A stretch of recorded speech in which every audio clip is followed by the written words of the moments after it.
حکم سے حضرت ادریس علیہ السلام کی اس حکم کو مانا، اس کی تعمیل کی اور آپ کی روح کو قبض کیا گیا، اور روح قبض کرتے ہی واپس لوٹا دی گئی۔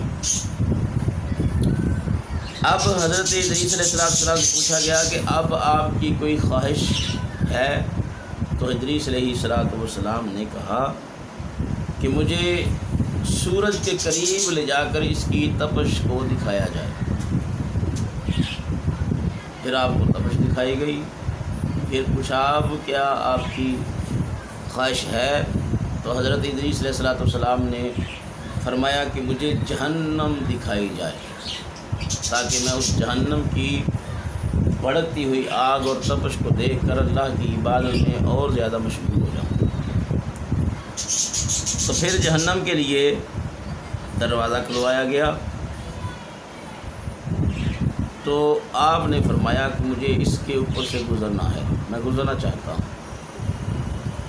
چنانچہ ایسا ہی کیا گیا اور آپ اس پر سے گزرے۔ پھر آپ نے کہا مجھے جنت دکھائی جائے۔ پھر جنت میں داخل ہوئے۔ تھوڑی دیر انتظار کے بعد ملک الموت نے کہا کہ حضور چلیے، واپس جانا ہے۔ تو حضرت ادریس علیہ السلام نے ارشاد فرمایا کہ میں کہیں نہیں جاؤں گا، کیونکہ قانون قدرت ہے۔ اللہ تبارک و تعالیٰ نے فرمایا ہے کہ کل نفس ذائقۃ الموت، ہر نفس نے موت کا ذائقہ چکھنا ہے، میں چکھ چکا ہوں۔ تو موت کا میں ذائقہ تو چکھ لیا، اور اللہ تعالیٰ نے یہ فرمایا ہے کہ وَإِن مِّنكُمْ إِلَّا وَارِدُهَا، وَإِن مِّنكُمْ إِلَّا وَارِدُهَا، کہ ہر شخص کو جہنم پر سے گزرنا ہے، میں گزر آیا ہوں۔ تو پھر ادریس علیہ السلام فرماتے ہیں کہ خداوند قدوس نے ارشاد فرمایا وَمَا هُم مِّنْهَا بِمُخْرَجِينَ،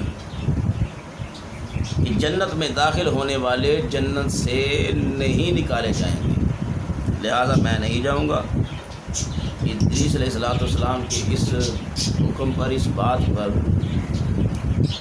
فرشتے نے عرض کی کہ اے اللہ کے پیارے نبی، جنت میں سب سے پہلے آخر الزمان نبی صلی اللہ تعالیٰ علیہ وآلہ وسلم تشریف فرما ہوں گے۔ تو حضرت ادریس علیہ السلام نے ارشاد فرمایا کہ یہ حور و غلمان بھی تو جنت میں ہیں۔ عرض کی گئی ہے اللہ کے پیارے نبی، یہ حور و غلمان آخر الزمان نبی صلی اللہ تعالیٰ علیہ وآلہ وسلم کے استقبال کے لیے ہیں۔ تو حضرت ادریس علیہ السلام نے فرمایا تو پھر میں بھی انہی کے استقبال کے لیے یہاں ٹھہرا ہوں، اب میں نہیں جاؤں گا۔ لہٰذا ادریس علیہ السلام نے انکار کیا، فرمایا اب مجھے جنت سے چلنے کے لیے کیوں کہتے ہو؟ اللہ تعالیٰ نے ملک الموت کو وحی بھیجی اور فرمایا کہ حضرت ادریس علیہ السلام نے جو کچھ کیا ہے میرے اذن سے کیا ہے، یہ اللہ رب العالمین نے فرمایا میرے اذن سے کیا ہے، میرے حکم پر کیا ہے۔ اب حضرت ادریس علیہ السلام کو یہی رہنے دیجیے، اور وہ میرے ہی اذن سے جنت میں داخل ہوئے ہیں، لہذا تم انہیں چھوڑ دو، وہ جنت ہی میں رہیں گے۔ چنانچہ حضرت ادریس علیہ السلام آسمانوں کے اوپر جنت میں ہیں اور زندہ ہیں۔ ادریس علیہ السلام کے آسمانوں پر اٹھائے جانے اور ان کو ملنے والی نعمتوں کا مختصر اور اجمالی تذکرہ قرآن کریم نے سورہ مریم میں اس طرح کیا ہے وَاذْكُرْ فِي الْكِتَابِ ادریس إِنَّهُ كَانَ صِدِّيقًا نَبِيًّا وَرَفَعْنَاهُ مَكَانًا عَلِيًّا اولئک الذین انعم اللہ علیہم من النبیین وذریۃ آدم۔ اور کتاب میں حضرت ادریس علیہ السلام کو یاد کرو، بے شک وہ صدیق تھے جو غیب کی خبریں دیتے ہیں، اور ہم نے انہیں بلند مقام آسمان پر اٹھا لیا۔ یہ وہ ہیں جن پر اللہ تعالیٰ نے انعام فرمایا اور اولاد آدم کے نبیوں میں سے۔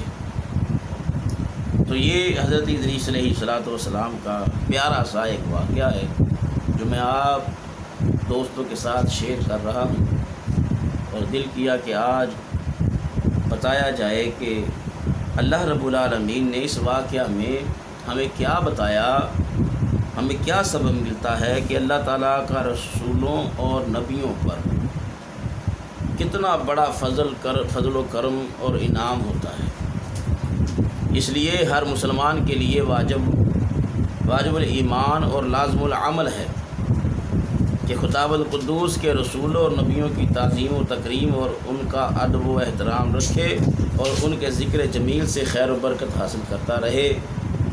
قرآن کریم کی مقدس آیتوں اور حدیثوں میں بار بار خدا کے ان برگزیدہ رسولوں اور نبیوں کا ذکر جمیل اس بات کی دلیل ہے کہ ان بزرگوں کا ذکر خیر اور تذکرہ موجب رحمت و باعث خیر و برکت ہوتا ہے، واللہ تعالی عالم بالصواب۔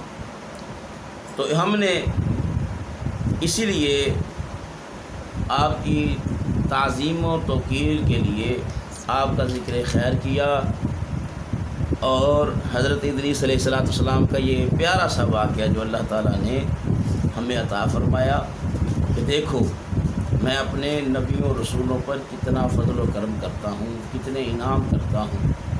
ادریس علیہ السلام کی خواہشات کو پورا بھی کیا، اور ادریس علیہ السلام نے موت کا ذائقہ بھی چکھا۔ ادریس علیہ السلام جہنم کے اوپر سے گزرے بھی، پھر ادریس علیہ السلام جنت میں بھی ٹھہرے، اور یہ سارے معاملات جو ہر مومن نے کرنا ہے وہ حضرت ادریس علیہ السلام طے کر جنت میں پہنچ گئے۔ دوستان محترم، یہ پیارا سا واقعہ آپ کے ساتھ شیئر کرنے کا مطلب یہ ہے کہ دیکھیے اللہ نے اپنے نبیوں رسولوں پر کتنا فضل و کرم فرمایا ہے۔ اللہ رب العزت ہم سب کو عمل کرنے کی اور نبیوں رسولوں پر ایمان رکھنے کی توفیق عطا فرمائے۔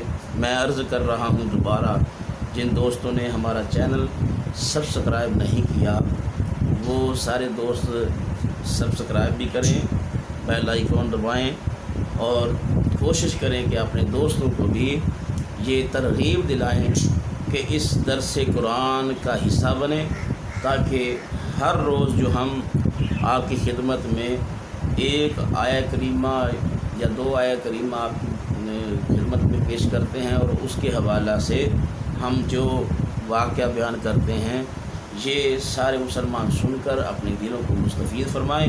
اللہ رب العزت ہم سب کا حامی و ناصر ہو، آمین۔ وآخر دعوانا ان الحمد للہ رب العالمین۔